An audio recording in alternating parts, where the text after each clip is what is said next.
This broadcast has been fact-checked by 3 corporations who definitely don't have any stake in this whatsoever. Do you have a taste for bootlicking? Do you worship a tech bro like he's a god amongst fleas? Great! You're in the right place. Welcome to the billionaire brothel where billionaires get to screw. This is episode 2, and we do have a great topic for you today. Big news today, guys. The Department of Education has officially been acquired by Tech Bros Inc., the same people who have increased teenage self-deletions, the same people who make rockets explode but tell you any day now we'll colonize Mars, are the same people who decided that they now want to shut down the Department of Education.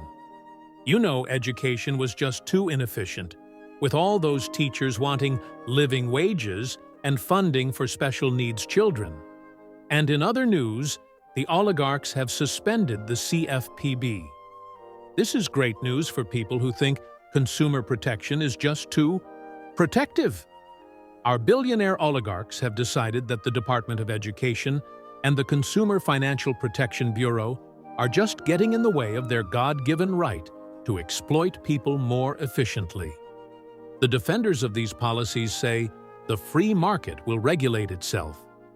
Yes, because if there's one thing we learned from the 2008 financial crisis, it's that banks are great at self-regulation.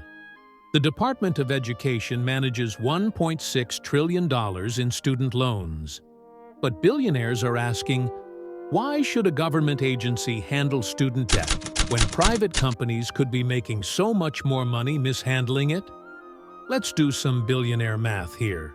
If you remove all oversight from student loans, add predatory interest rates, multiply by desperation, and divide by 0 consumer protections, you get, oh look, infinite profit, and only at the cost of the entire future of our education system. This is delicious. Can I please have some ketchup with these boots?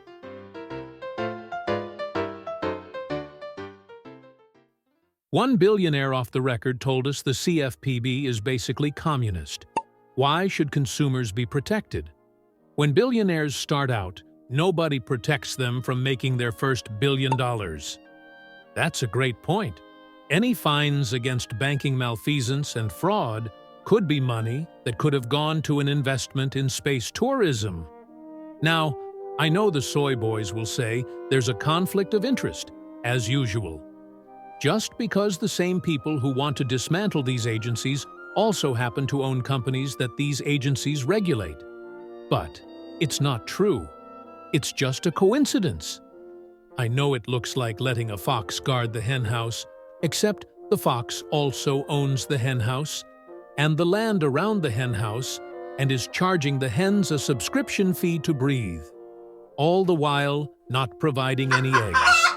But this has to happen to make America great again for billionaires. You know, some people say these billionaires just want to streamline government. And they're right. They're streamlining it the same way a wood chipper streamlines a tree.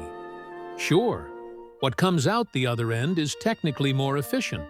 It's just not very useful unless you're trying to make paper to print out more deregulation proposals. America chose this, and they chose well. America went on a Tinder date after swiping right on democracy. They swiped right to waive regulations, protections, cancer research, and a future for our children. That's our show. Remember, folks, the best time to remove consumer protections is right after everyone forgets why we needed them in the first place.